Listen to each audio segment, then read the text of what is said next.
Hi, my name is Benedict, trying recording actually with a different setup. This is a headset, belongs to Jane, and she normally just uses it for voice stuff, but I thought seeing it's high summer here and it's boiling hot, I really didn't want to put myself into a closed room so that I could use a nicer pro mic. So voice sound is hopefully not what you're here for. This video is possibly of no interest to anyone, or possibly of quite some interest to either one of two groups. Firstly, we're looking at a Keith Emerson style brass that I built. Anyone who knows me knows I love brass. No, it's not the Lucky Man brass. It's not meant to go woo-wee, woo-wee. Not at all. This is more sort of late period, Romeo Juliet, that sort of sound, or touch and go even. It's not an emulation, it's just like, ooh, that sounds like Keith Emerson. But the other thing that I'll really be showing more than that is how I worked out to get the reverb to duck. Not a thing I've really done before, not a thing that I'm necessarily going to do a lot of, but I was looking at a reverb and one of their big features was like, oh, we can duck. And I thought, okay, how do I do that in Reason? The reverb itself, initially I thought, oh wow, that's going to be so much better than RV7000. You know what? It actually wasn't. It was a fine reverb, nothing against the product. No, I'm not telling you what it is. It was a fine product, but the only reason it sounded really in any way different from the RV7000 was just that it had more obvious controls for the tone. So it had top and bottom control, including filters. And once I'd done that, actually, to be honest, I think the RV might have sounded a little bit nicer. So let's not fall into that hole of thinking because there's a new toy come out in VST format that it's necessarily going to be better than anything we already own. Especially if we are in Reason, not because Reason's products are necessarily any better, they're definitely no worse, but simply because in Reason we can do cool stuff that's harder in some other doors. So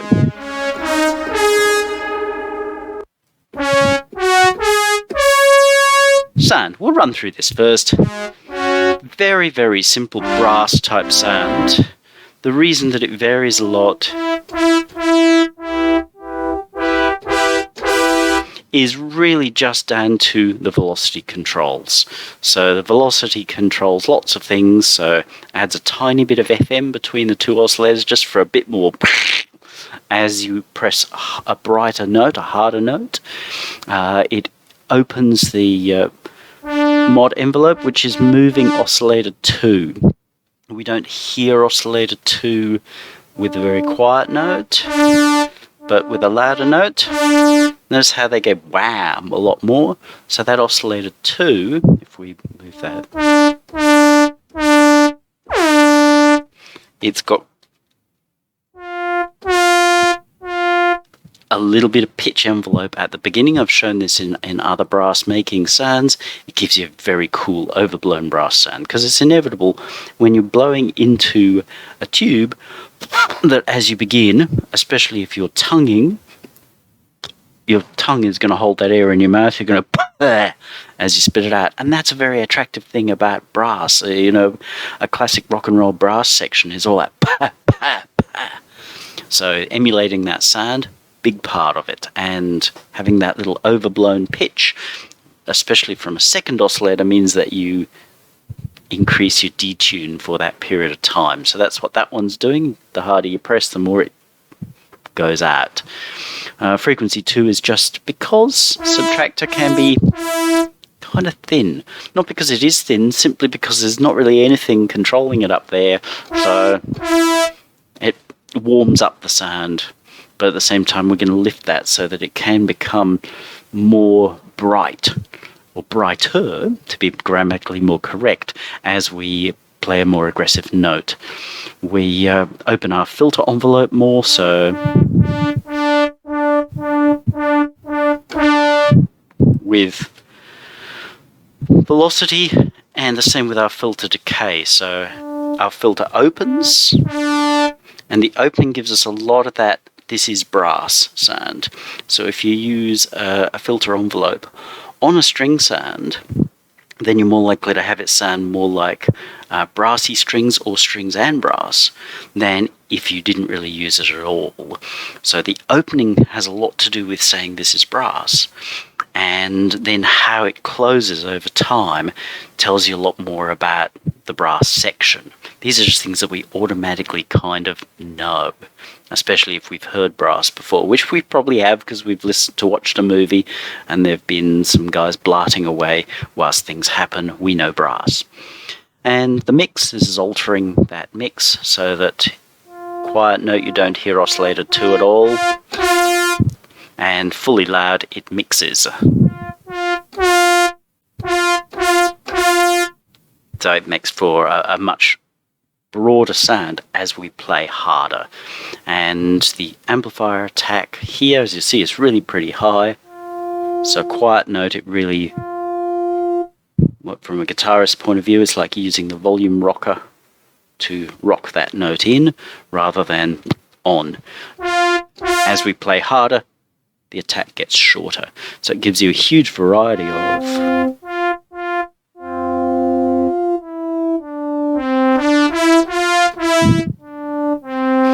space in which to play, and that's part of the huge expressiveness of this note. If you know how to play vaguely as well as Keith Emerson did, then you're going to find there's a lot of sort of intonation and speakability in there. So that's just the brass, that's it. Whack on some far too much reverb. We'll ignore the stuff in the middle for the moment. 2 layers of EQ here. We'll leave the compression out for the moment.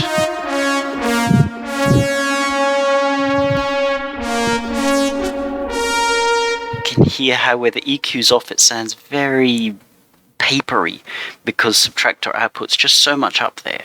It's disturbingly honest about what it puts out up there, which is good and bad.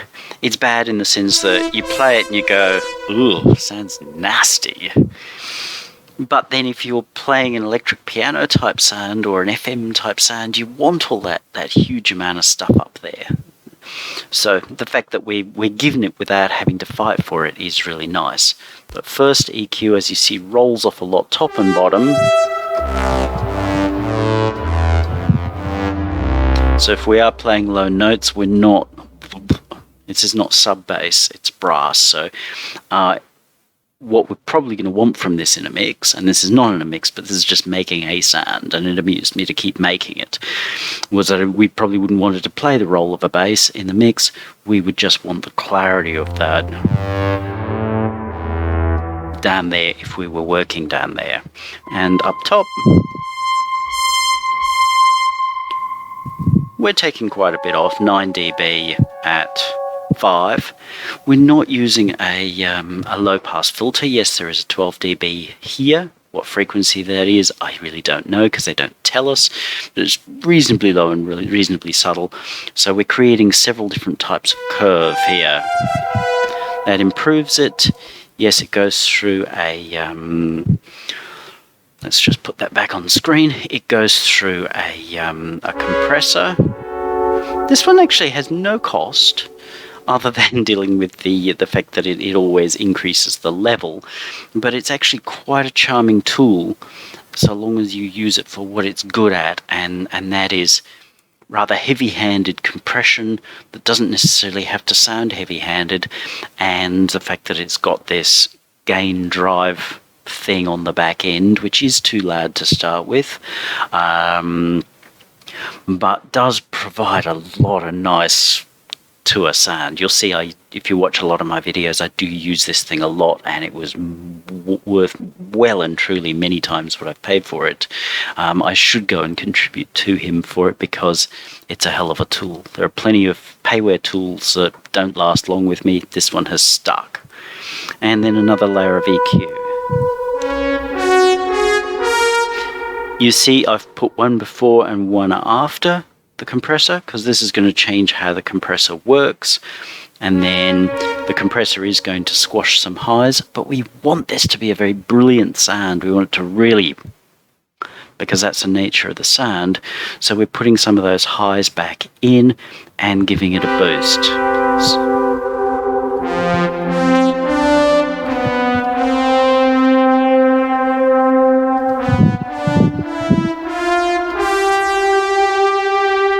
I can't hear that in these cans because they've got no mid-range at all, but we've got about 1600. We're giving ourselves a little bit of a kick to really pull that through. So in a mix, obviously we would normally do that within a mix, but we're saying this is the thing that I want to pull through on that sound. That's where its real character is, and that is a lot of bite at that point. And brass, this kind of brass, is supposed to have a lot of bite. And then 6K, giving it 5 dB back. So if you see it, how those two interact, plus whatever the interaction there is of the cat hair, of the compression in this and its saturation, then we get a really lively sound. Now let's look at this EQ and what it's doing. It looks complex, and this stops people from doing lots of things in Reason, which is a real crying shame, because they go, oh, it's got wires, it's complex, I couldn't understand it. The only reason you don't understand it is because you don't let yourself understand it. It's pretty simple. Now let's work through this one step at a time. So we take the sound out of the back of our synthesizer, not hard. I have turned everything into stereo because sub comes out in mono. Nothing wrong with that at all. Matter of fact, I like a lot of synths to be in mono. I've done a sneaky here and taken a clone of its signal and put it into the other side so that I can run everything in stereo, just because it pleased me. Now, the first instance of this sound is going to Morphin Crossover. Morphin Crossover is a wonderful tool, has no cost. I have switched the inputs upside down because of how it's going to handle what we're going to do with it later. So fully dry, fully wet.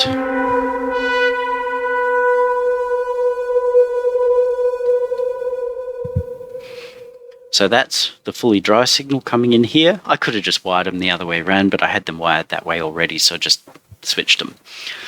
The second version is going to this reverb, and the reverb is coming into the second half of the Morphin, which is just, as you see, simple crossover. So I can set my wet dry.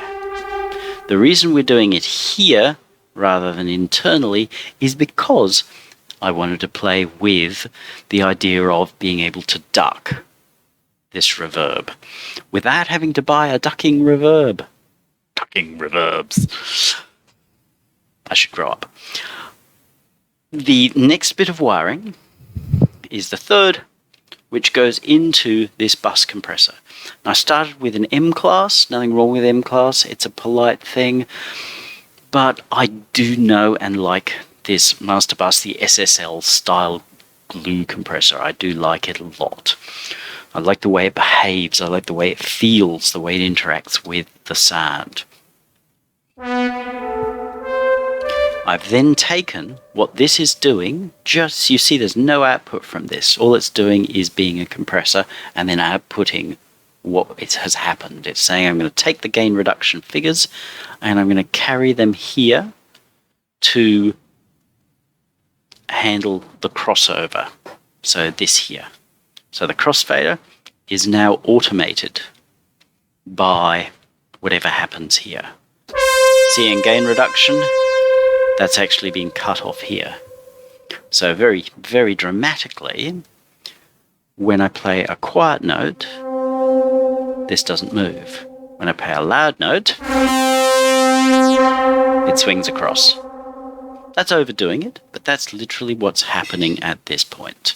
I'm setting where I want my general crossfade to be. That's my mix between dry and wet. I want the standard to be there, but as I play a louder note,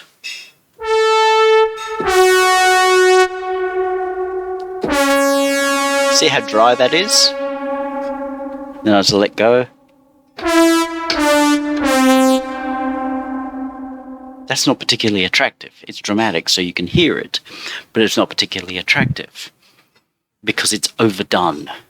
There are situations in which you might want to do that. If you want to do that horribly dry, creepy, modern vocal thing, the hipster sound, then that's a way of doing that and still having some reverb. You can move your reverb out of the way whilst the person's singing.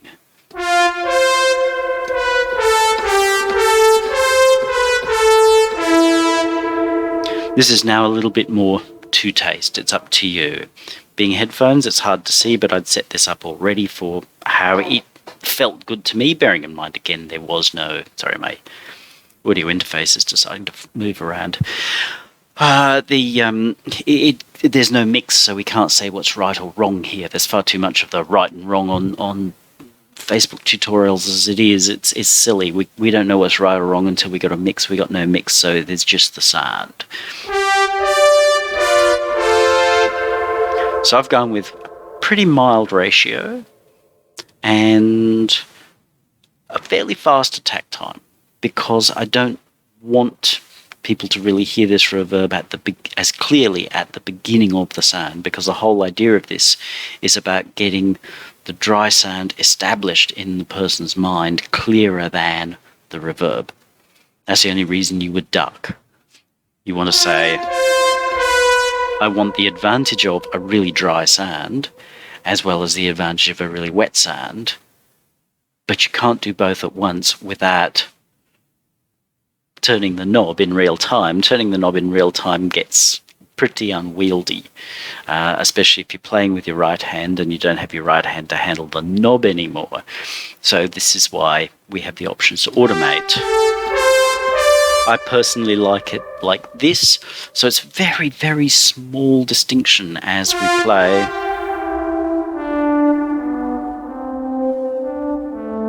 Quiet sounds, it has no effect, no impact on what's going on, and that's as it should be, because quiet, it's dull, it's obviously a long way away.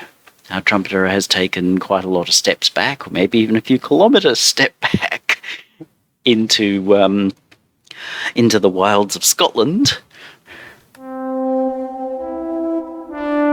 So we're just hearing reverb, but then when he rushes straight forward,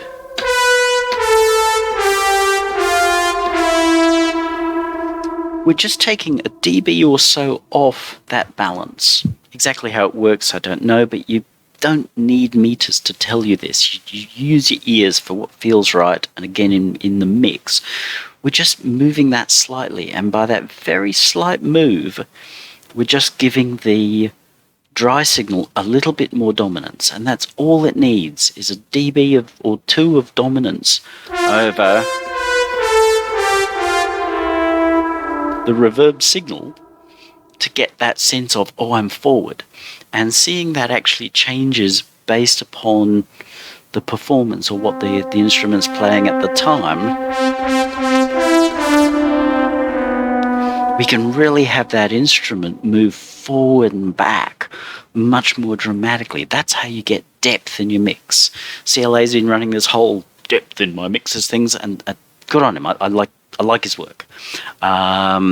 This is how you do it. This is how you find, okay, well, what's this instrument going to do? At the moment, we don't have a piece of music for this instrument to have, but if we were wanting it to transition backwards and forwards in the mix, then it could be playing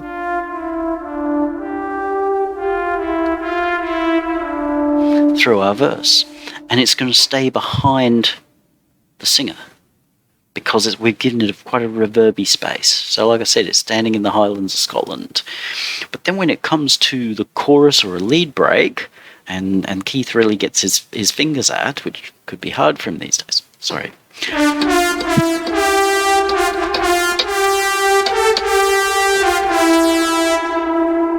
That's pushed forward, and the reverb is more in the background, so you can hear it bouncing off the mountains in Scotland whilst he's standing on the edge of London. That's a huge amount of depth and space that we're putting into our mix.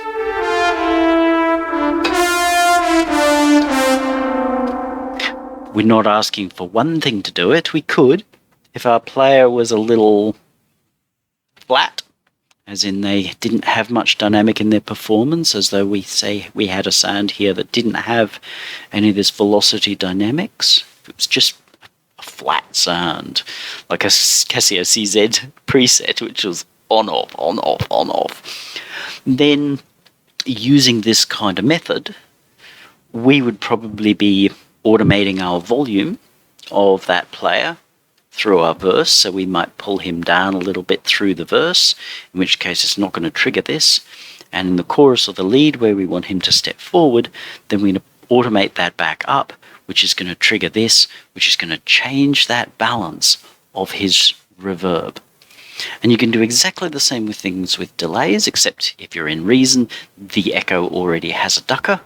But if you don't want to use that ducker, you want to use another kind of compressor to decide how it ducks, then this is the method that you use. Take your sound from your instrument, split it, send half of the sound dry to some kind of mixer or crossfader. You can use a mixer if you want. You can use the SSL. You can send it wherever you want. Anything that's going to allow you to do the AB. And then you send a second instance to the reverb or the echo or whatever effect you're wanting to duck. Then a third instance of it to whatever you're using to create your duck information.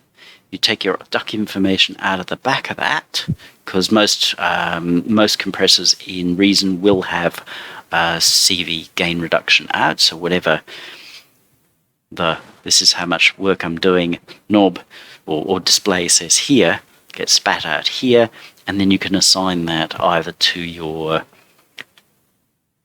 crossfade, or if you were bringing it in on a pair of mixer channels, then you could control the volume, the fader, of your second channel, like that.